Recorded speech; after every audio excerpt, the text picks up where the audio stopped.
আসসালামু আলাইকুম রহমতুল্লাহ। সবাই কেমন আছেন? আশা করি সবাই ভালো আছেন। আজ ১২ রবিউল আউয়াল, প্রিয় নবী হযরত মুহাম্মদ সাল্লাল্লাহু আলাইহি ওয়াসাল্লামের জন্মদিবস। ৫৭০ খ্রিস্টাব্দের ১২ রবিউল আউয়াল সোমবারে মক্কানগরীতে প্রিয় নবী সাল্লাল্লাহু আলাইহি ওয়াসাল্লাম আগমন করেন। যে প্রিয় নবী এ পৃথিবীতে না আসলে আমরা হয়তো হেদায়েতের পথ দেখতাম না। সেই প্রিয় নবী সাল্লাল্লাহু আলাইহি ওয়াসাল্লামের জন্ম তারিখ আজকে ছিল। প্রিয় নবী সাল্লাল্লাহু আলাইহি ওয়াসাল্লামের জন্মতে আমরা খুশি না হয়ে কি পারি বলেন? যে নবী আমাদেরকে হেদায়েতের আলো দেখিয়েছেন, যে নবী আমাদেরকে ইসলামের মতো সুন্দর একটা ধর্ম দিয়ে গিয়েছেন।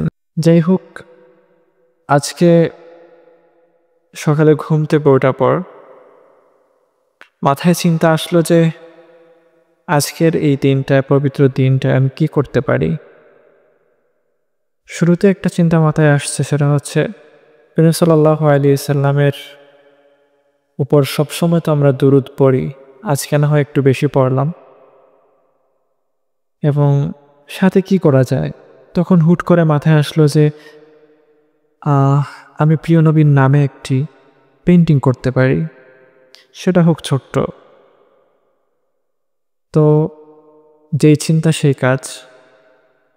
রং তুলি, ক্যানভাস আর স্ট্যান্ড নিয়ে চলে গেলাম ছাদে।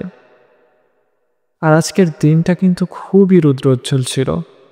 চিন্তা ছিল একটাই, যে প্রিয় নবী সাল্লাল্লাহু আলাইহি সাল্লামের নামটা পেইন্টিং করব এবং সাথে আপনাদেরকে দেখাবো।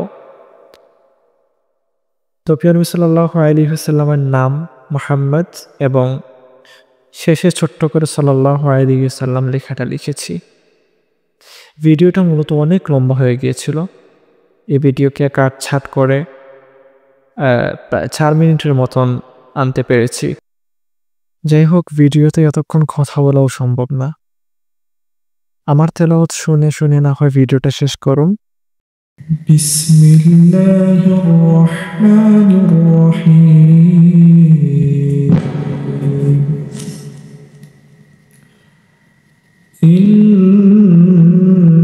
ইন্নাল্লাযীনা ক্বালু রাব্বুনাল্লাহু সুম্মা ইসতাকামু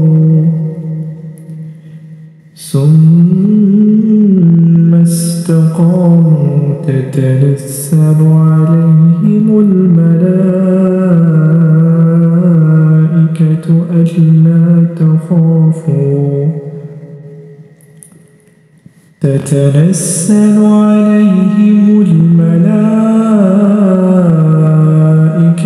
ألا تخافوا ولا تحزنوا وأبشروا بالجنة